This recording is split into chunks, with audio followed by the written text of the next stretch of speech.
Good morning, gang. This is what the tiki bar looks like, and there's some sleeping chickens. There's Kentucky. Anybody that does not know, I have a pet rooster that hangs out with me in the garage, and there he is. That is Kentucky. And he's back here with his ladies. He lives back here on my tiki bar. Don't ask me how that happened. I blame the wife. Moving forward, though, let's follow Beans' lead. Hi, Beanie Weenies.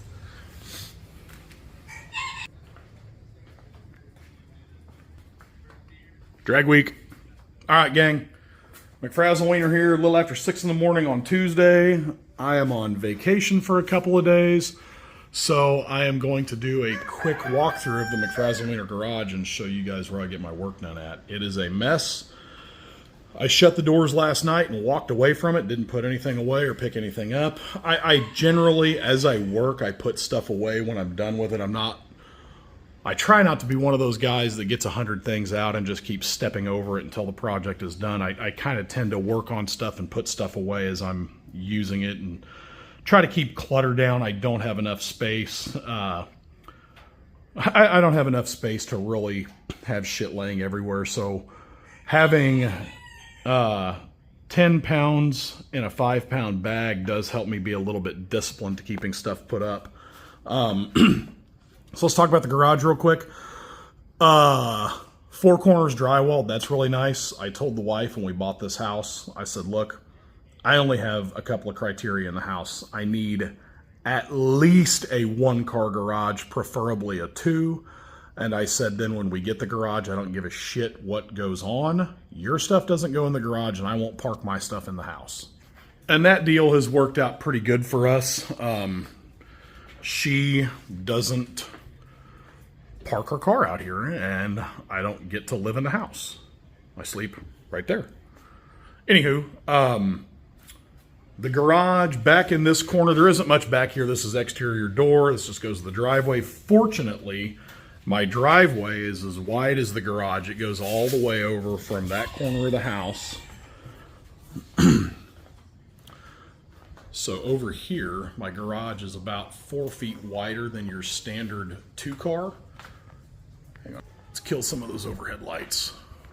I don't know if that's any better or not. Okay, so anyway, the garage from right there to right there is like 23 and a half or 24 feet. And about the same thing from there over to that corner. That's also 23 and a half or 24, somewhere close to that. And this section over here where I'm standing, I just use for a little bit of tool storage, just keep some miscellaneous stuff put out of the way.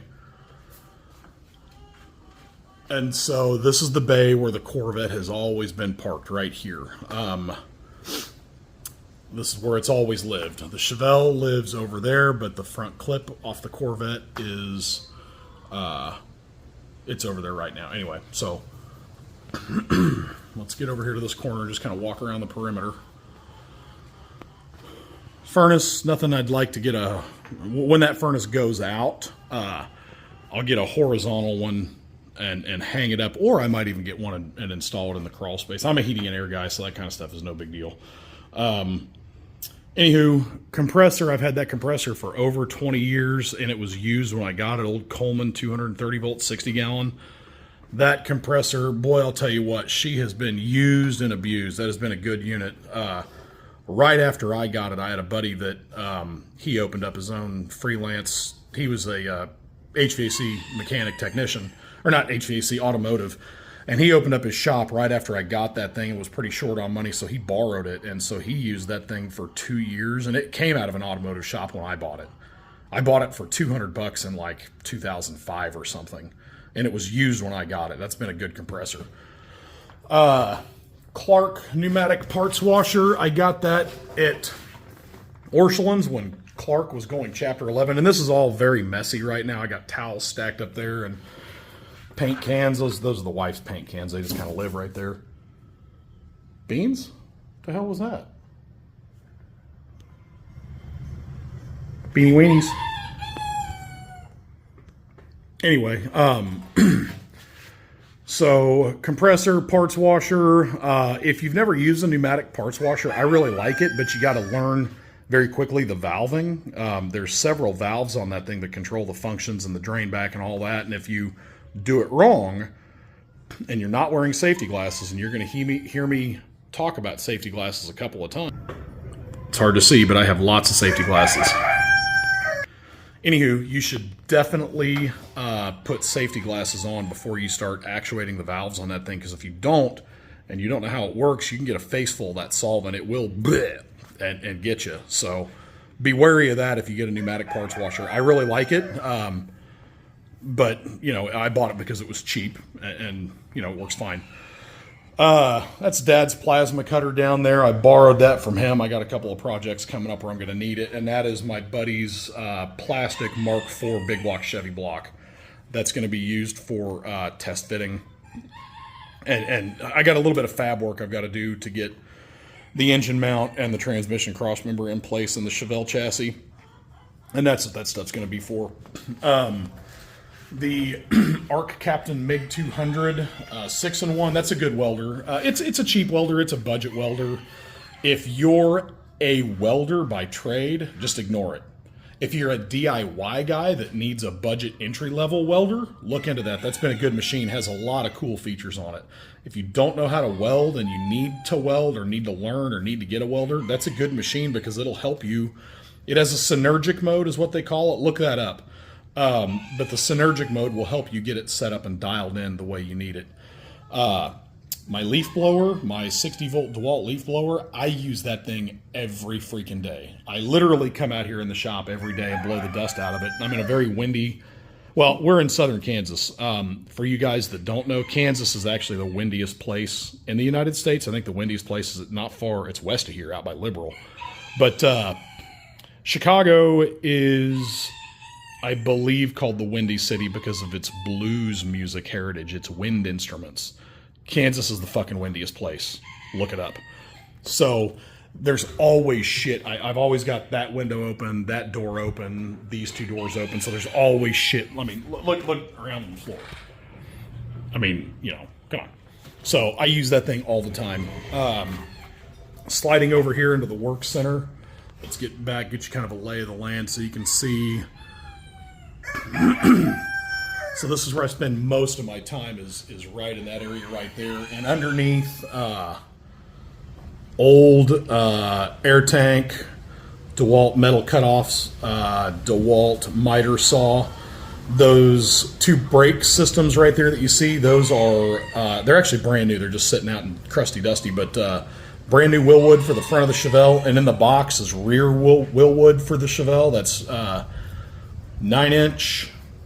Yeah, 9-inch Ford rear brakes. It's actually the same rear end and brake system, except these are aerospace, but the bracketry and the mounting and all that, that's interchangeable. That stuff all there, all that stuff there, and all the internals in that rear end and the rear end that you can't see that's out underneath the Chevelle right now. That stuff's all internally interchangeable. That way I only have to have one set of spare parts, or I can rob Peter to pay Paul. If I break the Chevelle and need to race it, I can take parts out of the vet, blah, blah, blah, vice versa. So anyway, that's all 9-inch Ford brakes, long story short. Behind it, you can see my Husqvarna chainsaw. And then to the right, just a couple little shop fans I keep and a little benchtop hydraulic press. I haven't used that hydraulic press since I got it. What the hell did we get it for? I think I was doing U-joints on my brother-in-law's truck, and they were stuck in there so bad I had to get a press to get it out. Anyway, so that's the underneath side of the bench. That's just storage. You go to the top of the bench. It's 24 or 30 wide. It's a scrap rip of 8-foot plywood that I had laying around, and so that's how I picked the dimensions for my workbench. And I would have much rather have made this workbench go all the way across. But anyway, that's a lot of work. Pegboard. Let's talk about the pegboard. Oh, hang on. Princess wants to go back to bed. So basically on the pegboard, everything from here over is tools, and everything from here over is small parts. Small parts, I mean, it's just, you know, there's a spare line lock solenoid. That is, you know, mostly fuel fittings and some electrical stuff. There's, you know, just chainsaw blade, drywall anchors, you know, wheel spacers, more fuel fittings, more fuel stuff, and then we get into just hand tools, my drill press. This is, you know, guys, this is a working shop, but yeah, it's kind of messy. There's stuff in a lot of places, but I work in this garage nearly every day, just as a hobbyist. Going over here, it's the best Father's Day card I've ever gotten. It's footprints. Isn't that great? Look at that, Yoda. America. Got my jams. This is my wife's toolbox and a couple of my paintball guns. They've gotten kind of dusty out here. Tippmann 98. I don't even know what the fuck that is. I bought it on accident. Check this out. Got this old Icon Z. If you know, you know. $26 on eBay. Shipped. Here's the fun part. Here's my wife's tools.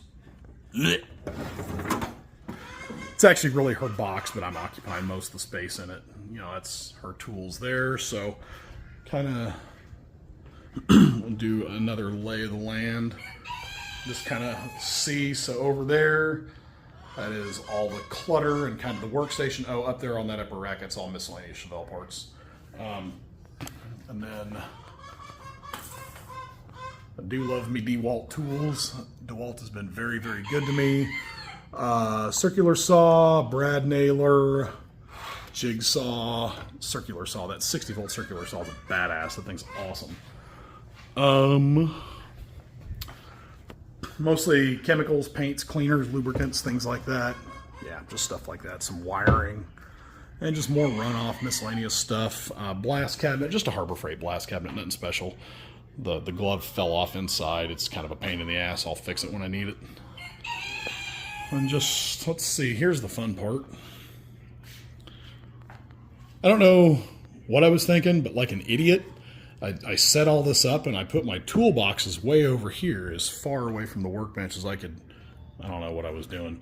And I really don't have, I don't know, I need to take everything off that wall and go invest in some cabinets and cabinet that wall, and I'd create a lot of storage space and be able to get rid of a lot of this junk that's out. I would at least be able to hide my junk. So anyway, this is obviously the next part of the garage where I spend a lot of time, right next to the drink fridge. It's not really true. I don't drink much. I smoke a lot of weed. I don't drink much. But, okay. Back glass out of the Corvette. Some communist, before I owned it, I've owned this car since 1998, and some communist went in and at some point smeared silicone, yes, silicone caulking all around that and all over the bodywork back here. So I have been just periodically coming over here with acetone and lacquer thinner on a rag and just giving this all a bath. For you guys that don't know, don't ever get silicone, any type of silicone product, anywhere near anything that you're going to be doing paint work on. That is sacrilegious to the 10th fucking power. That silicone can work its way through the paint and get all the way down into the bodywork on this thing, and you can sometimes never, well, I shouldn't say never, but it's really difficult to get that silicone contamination out of the paint. So probably what I'm going to do is I'll probably whip up, I'll bathe this thing and then scuff it a little bit and then just whip up some paint and just shoot it. Just that area and just see if it fish eyes or contaminates. That way, when I go to do the real paint job, I'll at least know if I've cleaned that contamination out of there. I don't feel great about it.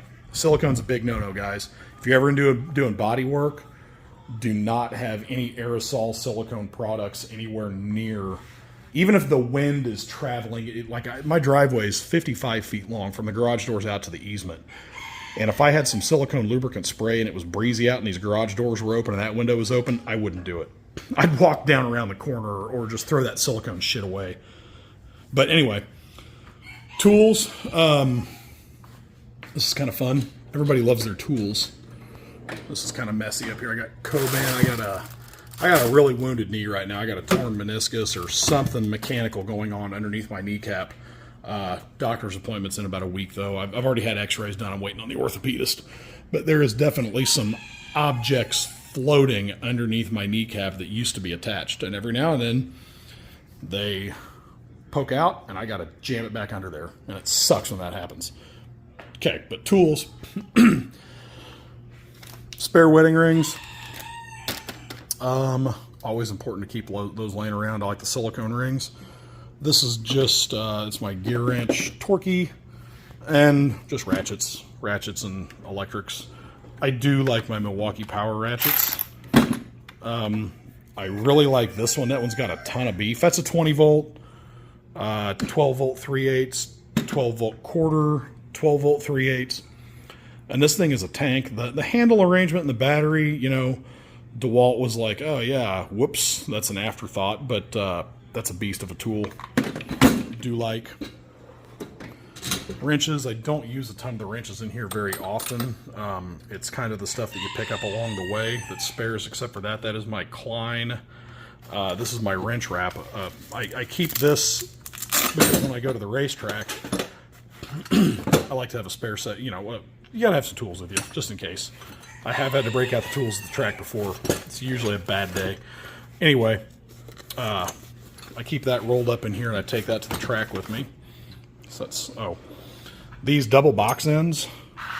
This is a Great Neck brand that I got from AutoZone 20 years ago.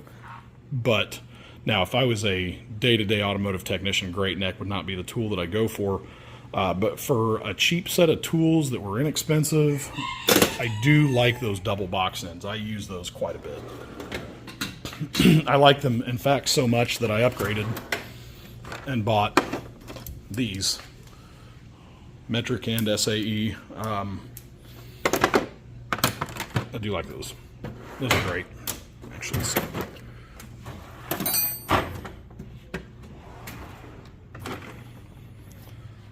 so the tools, I use that stuff quite a bit. That's why it's out. I keep my car keys out there. That's the collar from my precious pug. It was my Piggy Wiggy. But those tools right there, I use those quite a bit. Well, I grabbed them. There's a reason they're out. Anyway, sockets, these three, that is what I take to the track with me. Underneath here, behind these casters, that plastic box right there, that is the old Craftsman 3-drawer kit. That's kind of the OG to these pull-out portable socket cases. And that's what I grab with that wrench roll that's in there, and I take that to the track with me with a couple of screwdrivers and a couple of pliers and things to work on fuel lines and fluid lines if stuff like that leaks. But those go with me. This is a space hog in the drawer, but not having to constantly load sockets in a duffel bag. I remember my dad used to just load sockets in a duffel bag, and that, you know, times were different back then. That's really what was available. But I'm not doing that. That's super handy. Like if I need to get under the car, I don't know what size I'm working on, I can just take that whole thing underneath the car, and that's perfect. Or take that and set that in my service cart when I go to the driveway. So that that works out really well. But anyway, that's most of the sockets. And then these two drawers, just different wrenches. This is just the Pittsburgh trim. Anyway, I bought them because I needed a space filler in the box. But anyway, that's that. That's the tools. And then up here, there's just more storage. That's a lot of paint and tile and insulation. That's really homework type stuff, home maintenance. We kind of live on an urban farm. You can hear the chickens in the back. You don't see the pigs, but and then up there's more miscellaneous storage. That is my compression checking tool. That is a hydraulic press, electrical fitting press, and that is timing gun and tire pressure gauge, or vice versa. Old scoop off Dad's dragster. Check out that bass boat glitter. Hell yeah. That front engine dragster, a guy in Oklahoma owns that now. That was a hell of a lot of fun. Driving that car is a lot of fun. And then more DeWalt stuff. And then lastly, you know, we're kind of getting back over to the corner where we started now. This is just long wood board storage. I did not want to have a bench here, but I built that to contain all that wood. That was stacked to the brim with all this type of wood. And I've whittled down that stash, building flags and stuff like that. There's my bar wall. But yeah, quick. Hey, Kentucky. Hey, you little bastard. Hey, little prick. Here's the tiki bar. We're quite dirty right now. But anywho,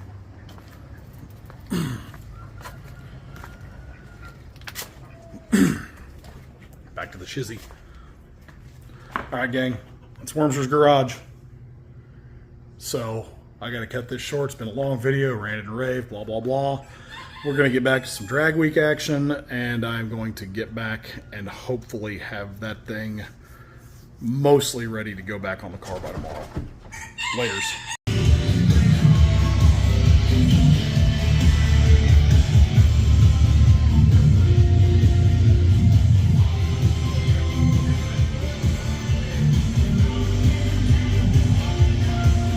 Means shit's going down, baby.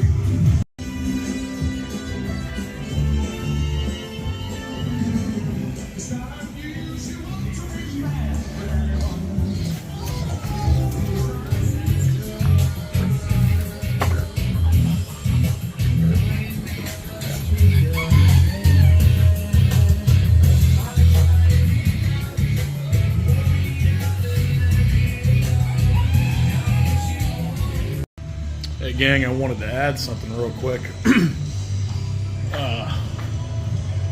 I didn't include kind of my space adder. So here at the McFrazzle-Wiener shop, you know, we went through all this.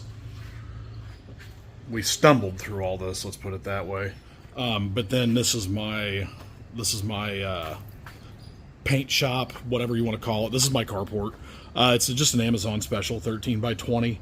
You guys have seen it in other videos, but right now it's really full and it's really cluttered because we've got an emergency body repair going on the Corvette. So this has kind of sidelined and been relegated to just storage and keeping the chevelle safe and out of the weather and stuff like that.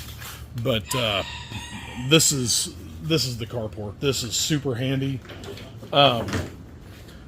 A lot of times I like to work with, I'll keep this door mostly down, or all the way down, but you know, it's a nice breezy day and I've been doing a little bit of body sanding on the vet. Side note real quick, I think I had preached once before not to use air tools on your car. And on this, I got a little greedy. I thought, well, I'm just stripping paint. So I busted out my air file just with some 120 on it. And that got away from me so fast. This thing was wavier than a... I mean, it was bad. It was ripply and wavy. So I was like, well... So I had to bust out and give this a skim coat. And that's all transitioned out really, really well. So... keep your discipline. Don't do what I did. Don't get greedy.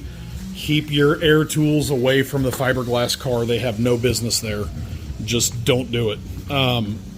So anyway, yeah, the carport, I like to keep this door shut and this door open. It gives me some airflow. It gives me kind of a less confined feeling. You know, I feel a little bit more outside and open and stuff like that. And it, you know, it just butts right up to the garage, almost right up against it. So that really helps, gang. I think I paid like $350. It was less than $400 for this. And within like a week or 2 weeks of me buying it, I don't know if it was on sale or if I just happened to get it at the right time. These went up to like, I think it was around $500 to get the 13 by 20. And you know, it serves its purpose. So, but anywho, I'm going to close out that video on the McFrazzle-Wiener shop. This is my last day of vacation. and I've got a few hours of work to go before I'm going to say that is ready to start gluing back on the car. Not going to do any of the major exterior repairs until after it goes back on, because I did on that one and I just decided to stop, like, because that stuff's all going to move around a lot. As that goes on, that's going to wiggle and flex and crack, well, potential to crack, so I don't want to put a bunch of repair onto it, a bunch of finesse repair onto it, and then just have it crack out and break and have to redo it. So I'm going to do all that fine-tuning stuff after it's refastened, reattached to the car. And it is going to go back on the car as probably a removable thing. So, you know, just kind of one little more step in that direction. Anywho, later, gang.